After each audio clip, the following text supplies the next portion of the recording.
Cripsilog. Cripsilog. Cripsilog. Cripsilog.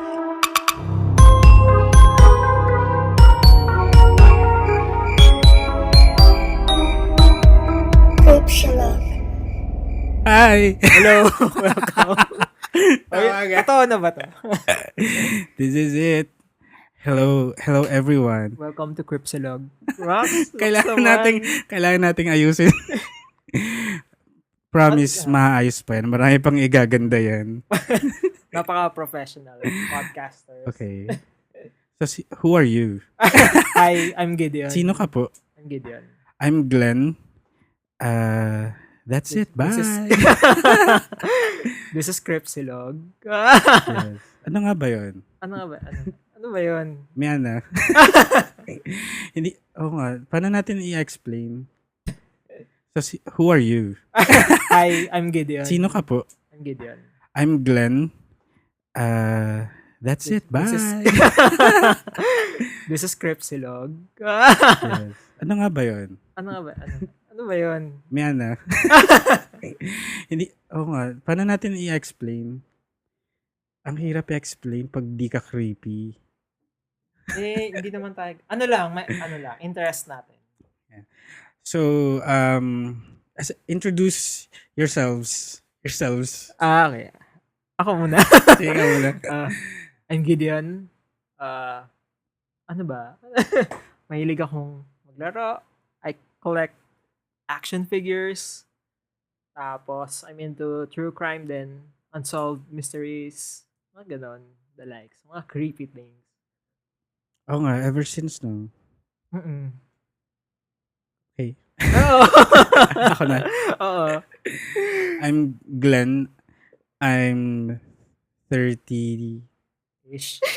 32. Kailangan pala may age. Hindi na sinabi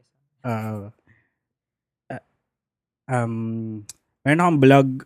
Yun na lang sa wickedmouth.com. Mahilig din ako sa creepy stuff, paranormal, true crime, mga disturbing. Kaya paano ba tayo nagkakilala? Sa blog. Sa blog, yun, tama.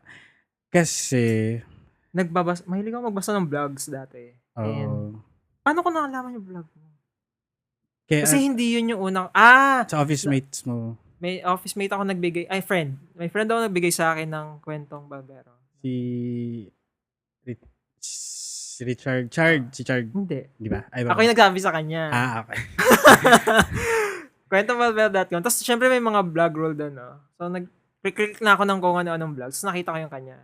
Tapos yun, nakakatawa pala. Ngayon ko lang narinig ulit yung word na yung blog roll. Lakas maka 2010.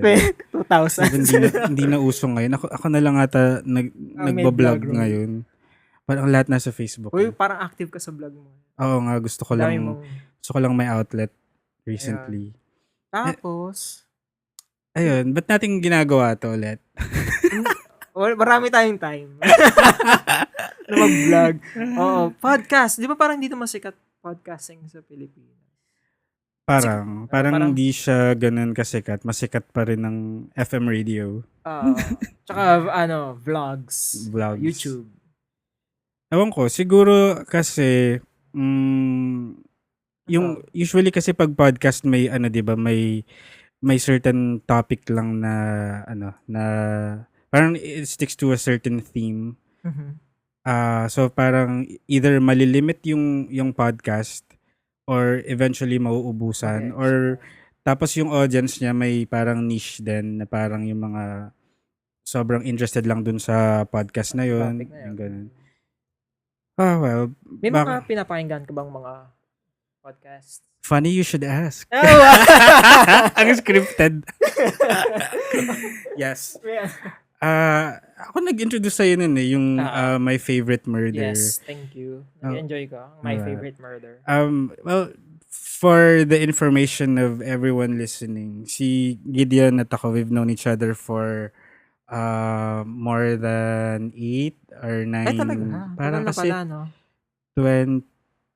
2011 yata yung Yung book mo ba 2013, oo. Ay, hindi. 6. Kasi first time natin nakita noon, bumili yun ako sa ng book book. niya. Ayan, tama.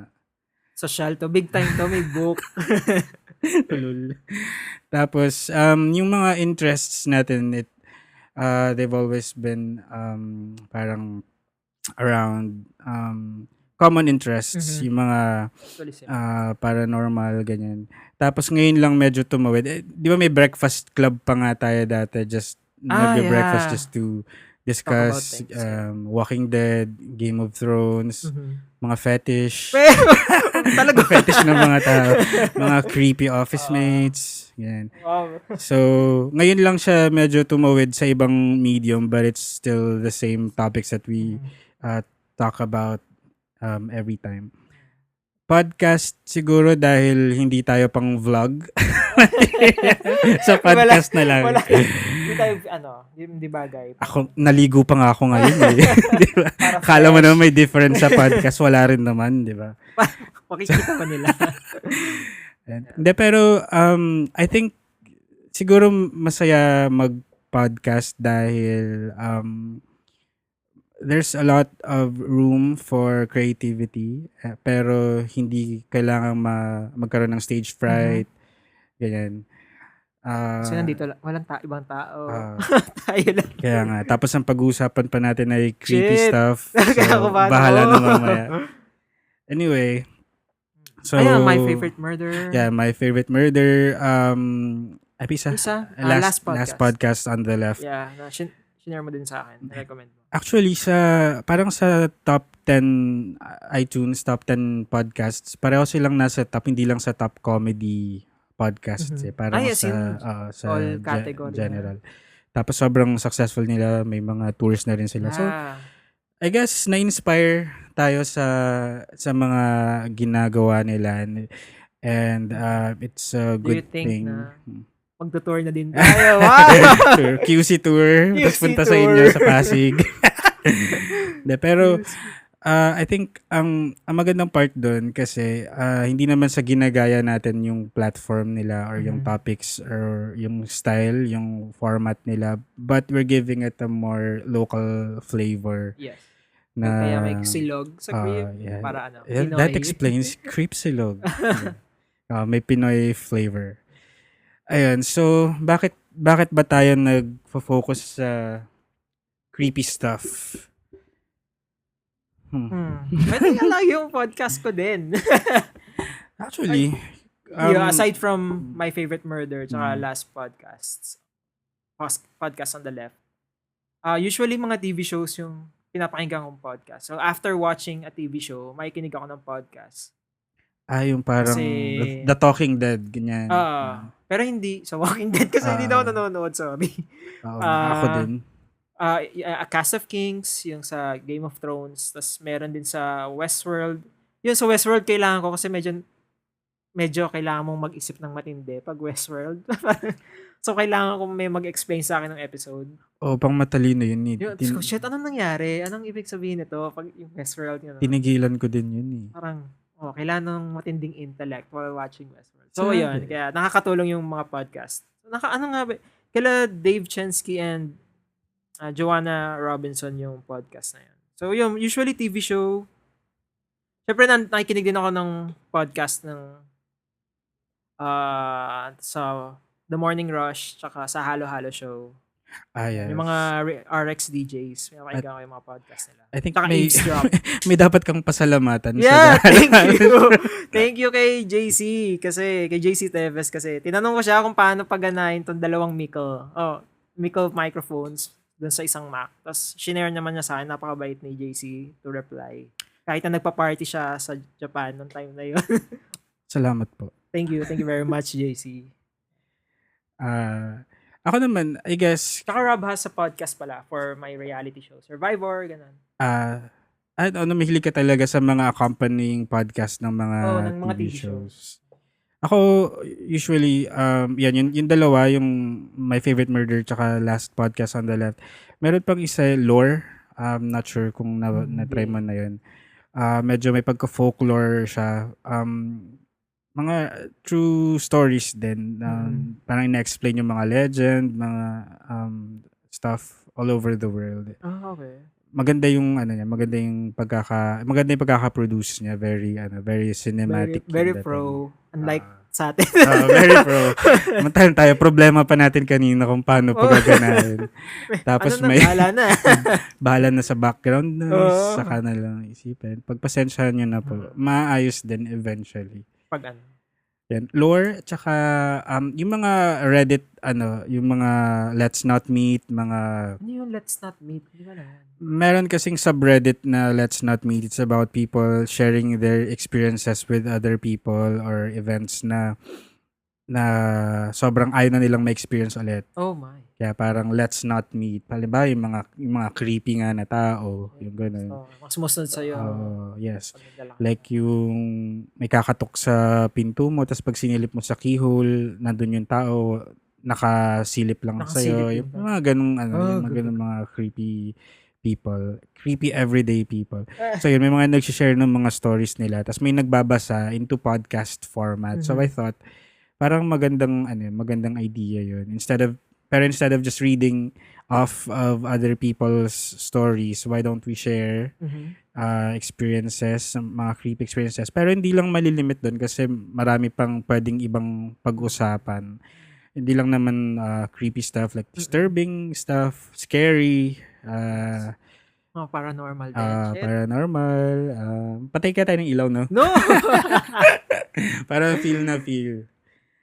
Ayun. So, ikaw, may nangyari na bang creepy sa'yo? Ano to? Ito. Share ko ba? Itong podcast na to, Ito, pinaka-creepy creepy. so far. May stalker siguro sa workplace. Ikaw na. Nax naman. Ikaw na may stalker. Mga yung magte-text lang, tapos sisiraan ka sa lahat ng mga tao, mga office mates mo. Magte-text sila ng kung ano-ano. Aabot pati sa managers, mga ganun. So, pero okay lang naman. Anonymous text ito. Anonymous texter to. So, hindi siya magpapakilala. Gagawa siya ng Gulo. kwento, issue, ganyan. Tapos, iti-text niya sa iba-ibang tao. Or gagawa siya ng dummy account sa Facebook, tapos mag-PM siya. Kunyari, nakita kita, ganyan ginawa mo. So, parang gano'n na sinusundan. Parang medyo nakakapraning na din kasi hindi mo alam, parang you can't trust anyone tapos hindi mo alam sino ba to. Or parang kahit maglalakad lang ako pa uwi, kinakabahan ako baka andito ba siya. Sumusunod pala. Ayun. Yeah, so parang di mo alam kung safe ka even in public places kasi may meron pang nanonood sa'yo. one time na yun, nag-threaten din kasi siya ng life doll. Hindi naman umabot sa ganun. Pero yung may ginawa siya na yung isa kong friend, nilagyan niya, nasa CR kasi, tapos dala niya yung bag. Tapos sinext niya lang ako nung ni-stalker nilagyan ko ng maduming tissue yung bag nitong friend na to. Tapos, ang ginawa ko, tinext ko din yung kaibigan kong yun. Meron bang ganito? Nangyari ba? Sabi niya, oo, nangyari. Wow. Parang, Shit. talaga ba? So parang hindi lang sa texting yung ginagawa niyang stalking kasi nag-act out talaga siya, may physical interaction Yes. talaga siya. So medyo psychopath. Yes. May ganyan din ako experience, pero something similar, pero ang difference lang ako naman yung Ikaw yung ako yung Shit. stalker. Ano nangyari? The joke lang. Never. Oh! Never akong nag-stalk. Siguro i-discuss ko later. Later na. Explain mo yan. Pero Susunod. totoo yan. Kasi in a place of employment, i-expect mo yung mga tao ay parang may level of professionalism. They go there to work. Di para magmatsyag. Oo. Para makahanap pa siya ng oras sa isang araw na mag-text anonymously at sabihin na nakita kita, nilagyan ko ng maruming tissue. Anong laman ng tissue? Ay, hindi ko na Ew. alam. Brown ba? Something. something brown. Ayun, para magawa niya pa yun, may something wrong dun sa taong yun. I hope you're listening. I hope you're okay. I hope Greet you're mo na. happy. Greet mo naman. Ano pangalan? May Hindi ko suspect alam. ka kung sino. May suspect pero wala namang solid proof. Pero based lang sa mga ginawa niya, na alam kong ginawa niya, tsaka yung motivations niya na similar do sa motivations nung nagte-text. So, nung stalker. Kaya, ayun, suspect lang naman. Suspect lang naman. Pero eventually, I think nabanggit mo sa akin, isa yun sa mga reasons ba't ka nag-resign. Oo, hindi na, isa sa mga reasons. Kasi, ang tagal din niya yung mga, kasi pag mga ganun texters, very high school na deadmahin mo lang, gano'n. So parang, okay, wala, gawin ko lang ang trabaho ko, gano'n. I'm having fun with my friends. Okay lang. Pero siguro dumating na yung time na, ilang years yun eh. So, mga 3 or 4 years na tuloy-tuloy lang siya. So naisip ko, siguro baka mas okay na sa iba naman ako kasi nga medyo sumisikip na din yung mundo ko doon. Wow! Sumisikip. Ikaw na. Or Ikaw na ano ba? masikip. Kaya umalis na din ako. Good. So ngayon wala na sa happy naman. Naging happy siya sa decision ko. Ikaw naman mag-text sa kanya. Ay ako. Well, wala naman ako na experience na ganyan. Wala pa naman akong tinext. Nag-anonymously. Wala pa naman akong kinatfish. Hanggang ano lang, siguro cyber stalking. Oo, well, lahat naman tayo. Bubuksan mo pa, aabot ka pa sa LinkedIn. Grabe. Tignan lang yung profile. O kaya may, sorry. O kaya may nakilala ka somewhere. Alam mo lang yung first name, kung saan siya nagtatrabaho. Kunyari, ganyan, Starbucks. Okay. may somebody in mind na barista. Kaya, yun, search mo sa Facebook, mga nakita mo sa mga restaurant waiter. Search mo sa Facebook, mga ganyan. Alam mo, maswerte tayo kasi generation natin, nagkaroon ng Facebook. More or less, matured na tayo, working type na. I think, nagka-Facebook. Ano na ako, 21? 2009? Yata ako nag-Facebook or 11. So, imagine mo, kung nung high school may Facebook na tayo, baka kung ano din mga creepy stuff ang na-post natin, mga crying selfie. Yes! Siguro hindi sa Facebook. Siguro sa yung mga Yahoo groups. Sa LinkedIn. Maarte ka sa LinkedIn. Social yung LinkedIn. No? Anyway, ako, something creepy na nangyari sa madalas, maraming mga creepy stuff na na-encounter ko. Pero I guess, one of the most vivid na naalala ko is yung sa taxi driver one time. Funny enough, nung araw na first day na nagkita tayo nung bumili ka ng book, is the same day na nangyari yun. Nasa Trinoma tayo na, di ba? Nakita tayo. Yeah, nung from Trinoma, pumunta ako sa bahay ng friend ko sa Makati, dala-dala yung mga books na binibenta ko after nyo bumili. Tapos, nagstay muna ako doon. Doon ako inabutan ng gabi. Nung pauwi na ako, so, from Makati going back to QC, di nagtaxi ako. Ugali ko kasi pag nagtaxi sa harap ako umuupo. Okay. Kasi gusto ko kasi nakikita yung daan, nandun yung aircon. Yeah, sightseeing ka. Parang kanina. Kaya pala nandun ka. Hindi, tsaka na yung may motion sickness ako minsan pag sa likod. Talaga. Pag di ko nakikita yung, ako na. Social. Tapos, Sensitive. Tapos, so, expectation mo, di ba, pag sa taxi driver, alam na nila yung daan. Tsaka Makati to QC. Dadaan lang ng EDSA. 1 AM na, so hindi na matraffic. Wala na siya masyadong dahilan para magpasikot-sikot.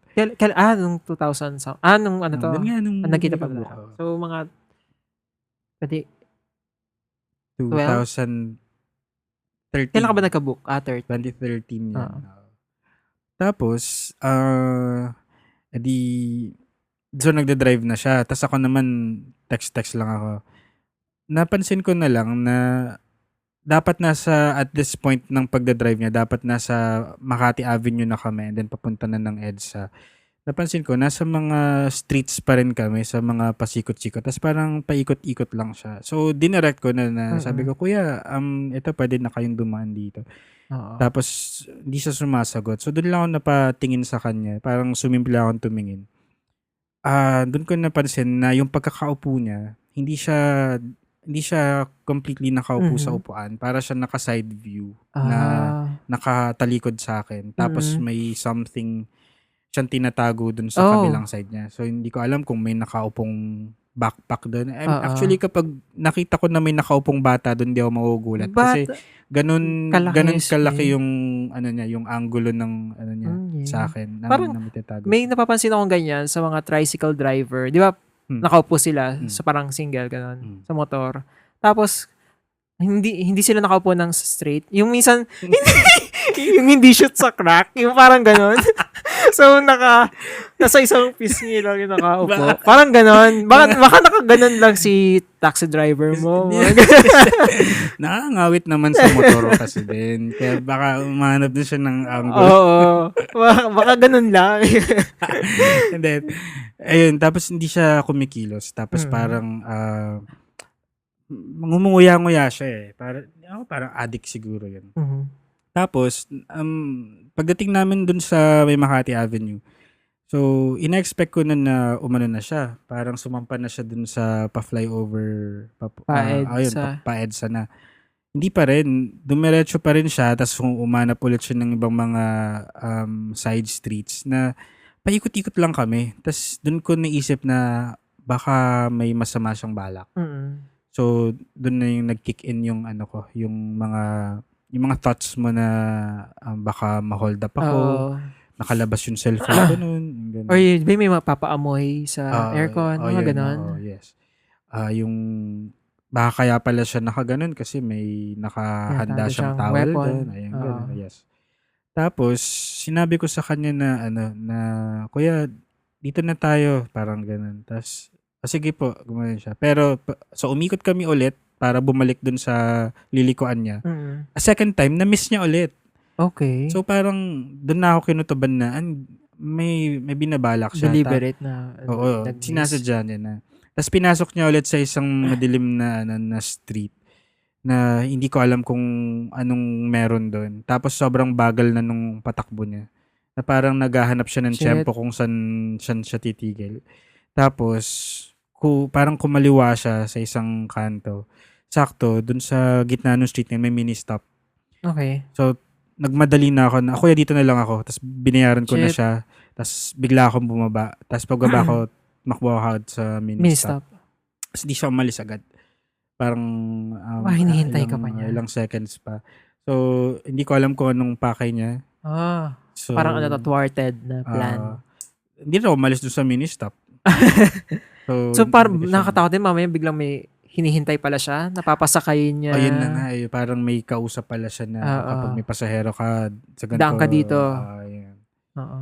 So, less creepy, more of realistically criminal na tendencies ng mga tao. Pero kung hindi ka alert or kung wala lang, chill ka lang, baka mapapahamak ka talaga. Actually, sa isip ko yung mga ganong criminals, yung mga general psychopaths, parang creepy talaga ang dating nila sa akin. Kasi the fact that you can harm some other people na wala kang remorse na parang para sa akin may something wrong sa sa brain psyche mo. Wow. Yes, na-diagnose talaga na. Actually, hindi pa yan. Marami pang ganyan na nangyari sa akin na siguro storytelling for another day. Story time. So, for now, yan muna. Nakailang minutes na tayo. 20. Timer. Ayun. So, I guess, yun ang pwede niyong i-expect sa aming podcast. Creepy stuff, creepy experiences from people. We'll invite other people to share their experiences. Ano pa ba? Mga movies that we think are mga gusto niyong i-recommend. we're gonna come up with top top 10, top 20 lists of things that we find interesting. Walang Kahit maisip. ano. Ang interesting naman yan. Hindi yan. What? Ano? May Mm. nasagot na ba natin kung bakit natin? I think. Siguro. So, ano ba? Upcoming episodes? So, ano to? Episode 0. Parang intro. Mga Episode ganon. 0, yes. Pilot. So, sa next episodes, ang i-discuss, ano ba? Meron kaming mga favorite serial killers na Yeah. i-discuss. Favorite, Wow, not in the kukwento. sense na idol na Oh, idol. okay. Oh, yeah. Actually, Poor choice of word yung favorite. natin i-discuss sa actual episode. But yeah, we're not Mga- glorifying Oo. or Hindi, because romanticizing. these are horrible people Ang bad kaya nila. doing horrible things, did horrible things. Oo. Yeah. So, Ayun. okay. So, yun, serial killers. Serial killers. So, sino ba yung mga serial killers natin? Mga Local? popular. Ay, local. Local. Wala tayo nun. Isa no? lang. Sino? Oh, okay. Wag na nga. Sige. Hindi ako maging political. Oo. But, yeah, kunyari, aside from that, parang Hmm. wala, no? Wala. Alam mo bakit? Bakit? I think, stop natin to. Gawa tayo episode 1. Sige. Okay. Para more of serial Sige, killers. okay. Yun na yung topic natin. Sure. Okay. Nairas na. Ayun pala, ito na yun. Nakatapos ng episode, isang episode. Okay. Yeah, so, merong kaming page na Twitter, Facebook, tsaka Instagram. Ano yan? Cripsilog. I-follow nyo lang kami. Tapos, on our personal accounts, wow! So, Gideon Wobby sa Twitter. Tsaka, The Glentot yun pala, at The Glentot. may ad. Meron din sa, yung Pornhub. Wow! Cripsilog. Oh, pati doon gumawa ka. Sa LinkedIn. LinkedIn din. Cripsilog. Ayun lang muna. Okay. So, see you next